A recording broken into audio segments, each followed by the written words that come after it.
Hello, chào anh em đam mê chim cu gái nha. Hôm nay mình giao lưu với bạn báo bổi nha cả nhà. Đâu rồi, mới bóc vô đây đâu rồi. Đâu rồi, đẹp tiêu rồi.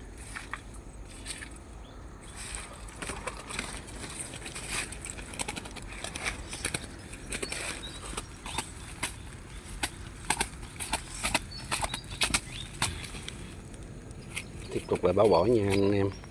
Lâu lâu giao lưu với bạn bắt được con em bổi đây.